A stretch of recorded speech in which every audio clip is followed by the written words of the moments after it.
And energy is basically it's health, it's sleep, it's nutrition, it's exercise, movement.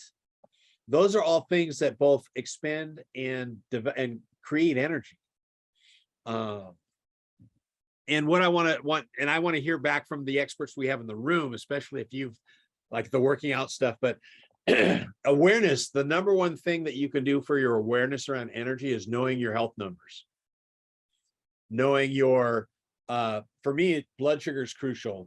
Pulse, your blood pressure, your other kind of the important numbers, your weight to height. I'm not a big fan of BMI, but knowing where you're at on all that.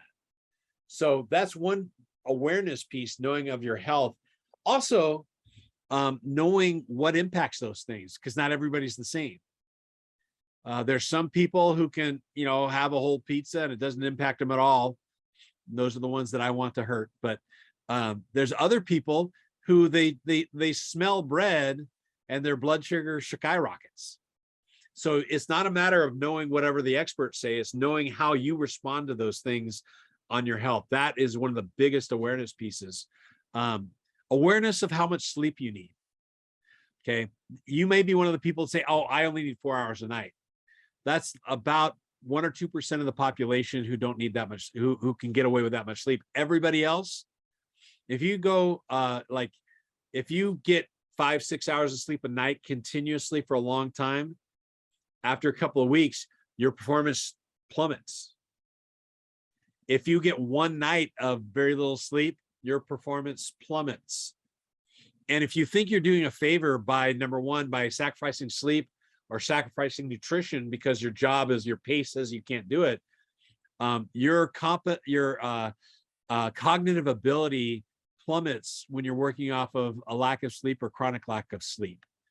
And I want to hear from the experts, other ideas around energy awareness and energy management. I've got some other stuff, but I want to hear from the other people who do it all the time. What else? How else can you manage and be aware of your energy?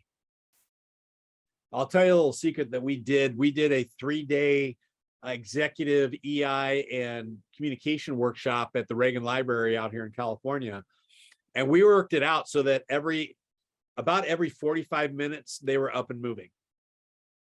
And what we found out is that they actually had, after we did the first couple of pilots and we did some debriefs, they said, I'm leaving this 3-day, normally I go to a 3-day conference and I'm wiped out. I have more energy leaving than I did when we came. And for 2 reasons. One, we had them move every 45 minutes or so. And 2, instead of having the usual snacks of, okay, here are the pastries and here are the chips, and we did healthy snacks for every break. And we did healthy meals. And because we managed their diet and we managed their movement, they had more energy and were more present throughout the full 3 days. What else can we do to manage energy and to be aware of our energy? Yeah, that's somebody with, manage pace and focus in order to manage energy. Energy is one of those things that the only way to gain energy, to increase your energy, is to slow down and widen your focus. That means slowing down means that, take that walk, step away from your desk. It seems counterintuitive, but if you want to be effective, you need to take a break.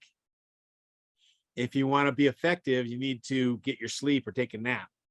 I'm the worst when it comes to being on the road. I got to the point when I was on the road, I would be traveling usually 1 or 2 weeks a month. I would, instead of going to the restaurants, I would go down to a local supermarket, give myself one night to go out and network. The other nights I would cook in my room because I knew that the restaurant options weren't great. Having the right snacks readily available. Having the wrong snacks readily available does me no good at all. And having a 9-year-old doesn't help.